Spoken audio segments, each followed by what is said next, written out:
గౌరవనీయులైన ముఖ్యమంత్రి,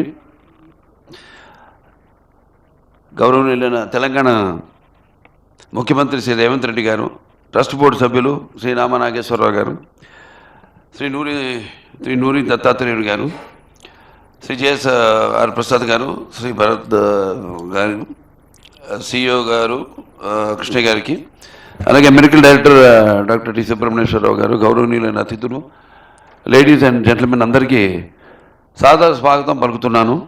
ఈ 24వ వార్షికోత్సవం సందర్భంగా మనం జరుపుకుంటున్న ఈ సంబురాలకి విచ్చేసే ప్రతి ఒక్కరు కూడా స్వాగతం పలుకుతూ, ఈ Basava Tarakam Indo American cancer hospital మరియు రీసెర్చ్ ఇన్స్టిట్యూట్ యొక్క 24వ ఈ యొక్క వార్షికోత్సవ సంబరాలకు సరికొత్త శోభను సంతరించుకున్నాయి. ఉత్సవాలలో పాల్గొంటున్న మీ అందరికీ నా కృతజ్ఞతలు తెలియజేసుకుంటున్నాను. ముఖ్యంగా మీ యువనేత, అంటే తెలంగాణ రాష్ట్ర ముఖ్యమంత్రి యువనేత అందరికీ ఒక ఆదర్శం, పోరాట పటిమ కల ఒక నాయకుడిని ఇవాళ తెలంగాణ ప్రజలందరూ ఆయన్ని, అంటే యువతరానికి ప్రతినిధులు, నవతరానికి నాయకులు, భావితరానికి భారతదేశపు మహాశక్తి. అంటే మనకున్నంత యువత, యువ శక్తి మరి ఏ దేశంలో కూడా లేదు. ఒకప్పుడు చైనా గురించి చెప్పుకునేవాళ్ళం, వాళ్ళేమో ఏదో ఫ్యామిలీ ప్లానింగ్ అని మనదేమో పెరుగుతూ పోతుంది, జనాభా పెరుగుతూ పోతుందంటే అదొక రకంగా వరం మనకి. ఎందుకంటే యువశక్తి ఎంతో అవకాశం ఉంది మనకి. సరైన దారిలో, సరైన ఈ యొక్క ప్రభుత్వ విధి విధానాలతో వాళ్ళు మనం ప్రోత్సహించి వాళ్ళకి సరైన దారి చూపిస్తే తప్పకుండా మన దేశం మొదటి స్థానంలో ఈ ప్రపంచంలో నిలుస్తుంది. చూస్తున్నాం మనం ఇప్పుడున్న ఈ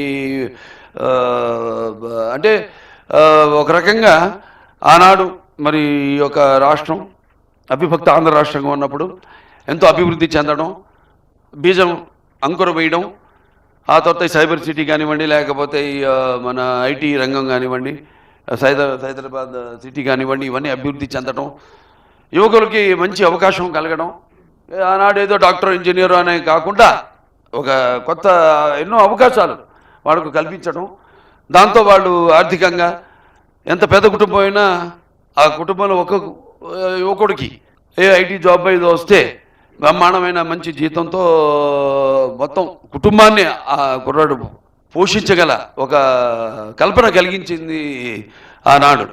అప్పుడు ఇక్కడ ఈ ఆసుపత్రి నిర్మాణం అప్పుడు ఏముండేవి కావన్నీ బండలే ఇక్కడ.